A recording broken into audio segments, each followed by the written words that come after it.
Mention Vietnam today, and the images that come to mind are most probably its peaceful countryside and its busy, bustling cities. In recent years, the country has become one of the world's fastest-growing economies, drastically changing the lives of its citizens. It certainly is an exciting time for many, but as in many developing countries, some people are being left behind. The street kids.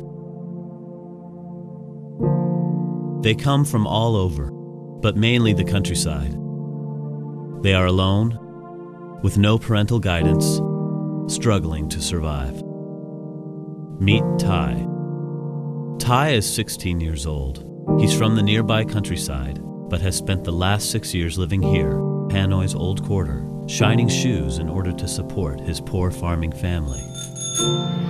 He spends his days mainly alone, walking the streets looking for work, hoping to make just a few dollars to send back to his family. Not many people notice him, and those who do mostly treat him as a nuisance. With just a basic education and no real skills to enable him to join the workforce, Ty is on a one-way path towards drugs, crime, and perhaps even prostitution. And the city is full of kids just like Ty. Life has been hard for Ty so far, but this is about to change, for on another continent, a man is about to embark on a trip, and both on a journey. Meet Jimmy Pham. Back in 1996, I used to work for a travel company, and they sent me back for the first time to Vietnam. And after I finished my work there, I decided to go for a walk one night, and I met street kids. I noticed how dirty they were, and the blisters and the ulcers on their legs. And I said to them, where do you guys shower? And they said, we shower next to an open sewer. I decided I want to come back to Vietnam and make a difference. I didn't know how I was going to do it. I just knew at that time, I just wanted to help.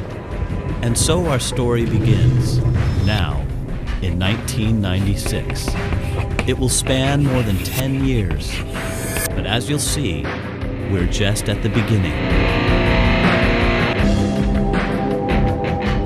In 1999, 3 years after his first encounter with street kids, Jimmy, along with 9 of the kids he's befriended, decides to open up a small sandwich shop. We cater pretty much to regular groups, tour groups, and that pretty much supported us and the original 9 kids.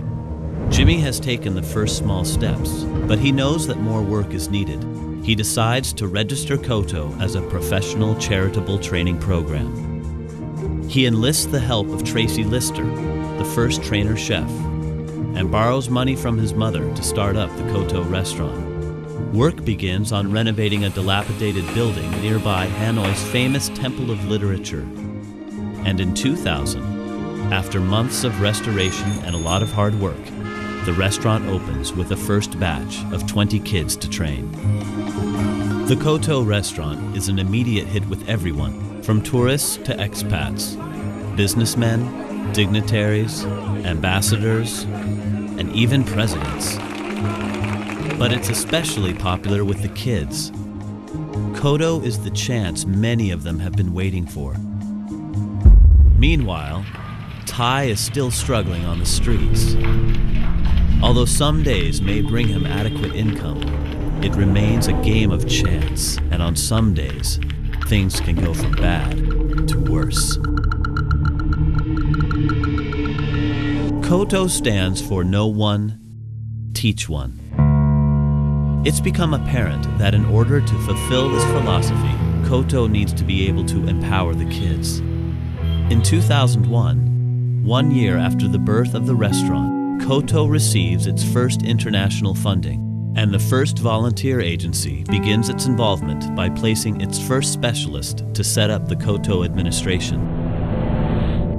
The media begins to take notice. Koto starts to appear in newspapers and magazines around the world.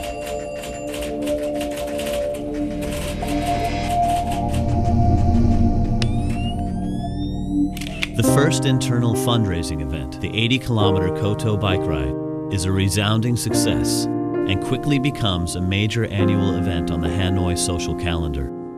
Koto begins to take its students on annual field trips. Kids who were on the street a very short time ago are now traveling to renowned Vietnamese tourist spots such as Sapa, Hoi An, and Hue. Meanwhile, the first sponsorship program commences, enabling anyone to get involved in making a difference. More importantly, with the support of Australia's Box Hill TAFE Training School, a curriculum is developed that will give Koto trainees an internationally recognized certificate in restaurant hospitality. Finally, Koto can begin its true work, and so the training center is born, and recruitment begins.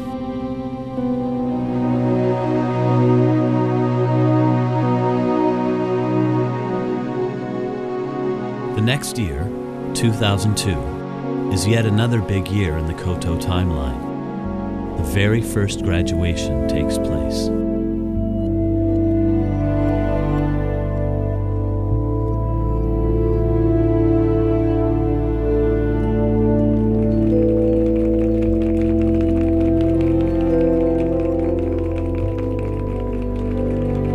The name Koto becomes recognized by the industry as a serious trainer, and the first job placements begin. Due to their range of knowledge and impeccable work ethics, graduates secure jobs in Hanoi's top hotels and restaurants. And yet, Koto strives to aim higher. Back at the training center, Koto introduces an adult reproductive health course, and a sports program is initiated with the help of the United Nations International School. Recruitment begins for more classes. Tai begins his studies, and by the end of 2002, is one of 30 trainees, schooled by 3 of Koto's present 19 graduates. In 2003, the kitchen curriculum is formalized. Hospitality, English, and job skills courses are developed as key ingredients in Koto's holistic approach to training. This is essential for the entire Koto program to work. By 2004, Koto has become a professional and well-respected training organization with a solid infrastructure in place. From day one, the students have been provided with accommodation, health insurance, uniforms, school supplies, and a small allowance to enable them to focus on their studies while being able to help out their families. The trainees undergo a 36-hour-per-week theoretical and practical training at both the training center and the restaurant, gaining valuable and necessary hands-on experience in either kitchen or front of house. Grants allow Koto to build its profile and support back in Australia. Box Hill formalizes its curriculum for front of house. Koto is realizing its goals. It's providing not only sustainable job skills to kids who would otherwise miss out on them, but life skills as well. Students learn about health, reproduction, and hygiene. But most important of all, they gain new self-confidence and new self-esteem. And some also experience things they never thought possible. Koto International invites 2 graduates to Australia, Meet Ha and Hue. Only a few years ago, these 2 girls were struggling for survival on the streets of Hanoi. And today, here they are. 6 weeks of fundraising and touring around Australia, and even helping out the homeless through its soup kitchens programs in Sydney, raising awareness that homeless and disadvantaged youth are not just a developing country problem, but exist everywhere. 2005 brings the restructuring of the organization, empowering local staff even more. Some graduates become senior staff. Work begins on the first strategic plan for Koto Hanoi. ABC Australia airs Jimmy's Kitchen, a highly rated and viewed documentary, and Koto appears in more and more media. Stage where they do have to learn to trust you, and it's taken me about to get this far. Unwanted chefs too was offered a chance to train at Koto. Koto stands for No One Teach One. It's a charity.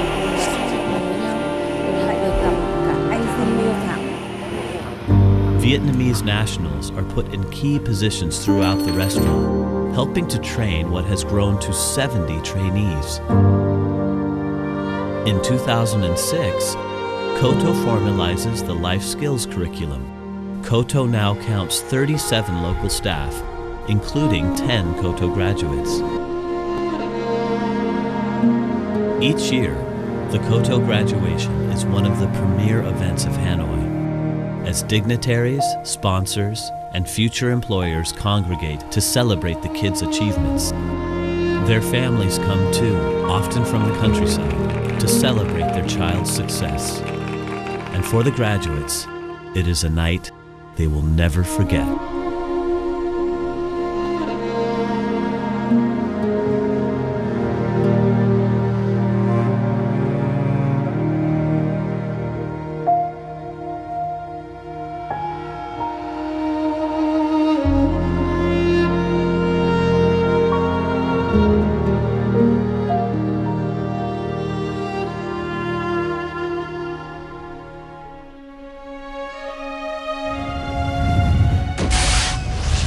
2007 will prove to be a year of important changes for Koto. After a long and difficult search, the new Koto restaurant opens, right next door to the original.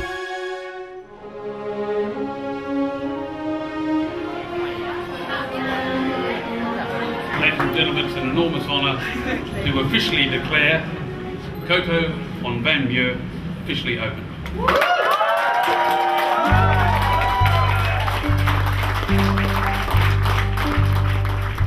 Completely redesigned, it features 4 themed floors, including the beautiful temple bar, and a graduates gallery celebrating the achievement of past graduates. The terrace overlooks the famed Temple of Literature, Hanoi's first university, a perfect symbolic neighbor. The new restaurant, Koto on Van Muir, retains its popularity, quickly receiving its first dignitaries during the APEC summit meeting.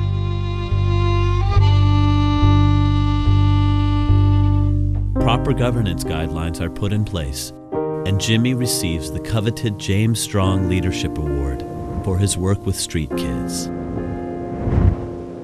Finally, Jimmy decides to hand over the day-to-day operations to a local Hanoi CEO and begins his new role as CEO of Koto International, concentrating on fundraising and maintaining the Koto philosophy. Meanwhile, Tai has completed his studies and is now a positive member of society, armed with an internationally recognized diploma. 18 months ago, Koto took Tai off the streets, gave him a home and a chance to better himself, and, like many before him, he has answered the call.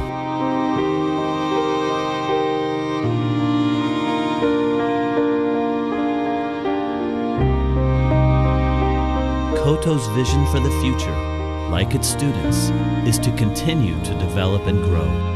Koto Ho Chi Minh City is in the planning stage right now, and after that, Koto Phnom Penh maybe, Koto Australia, who knows?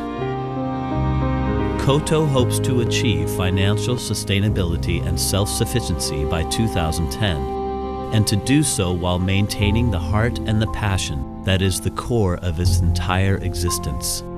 Because as much as Koto strives to be a self-sufficient business, it remains, as it's always been, and always will be, about giving a fellow human being the chance to achieve his or her maximum potential, and through this, a chance at a life most of us take for granted.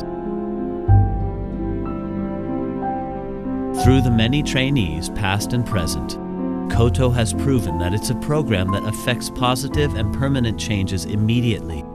It has given disadvantaged kids the skills, knowledge, and confidence necessary to become active members of society, all the while achieving the perfect number of a 100% job placement average.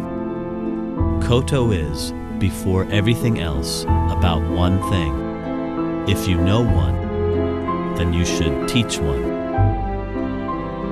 Herein lies the secret to Koto's success, and the main ingredient it needs for a bright and long future.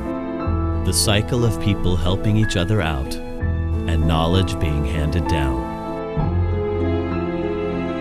Thai is only one example of the meaning of Koto, a part of a much bigger picture. Standing shoulder to shoulder with Thai are more than 300 classmates, past and present, each one achieving their own potential and making their own break from poverty. 300 amazing young adults that will continue to know one and teach one.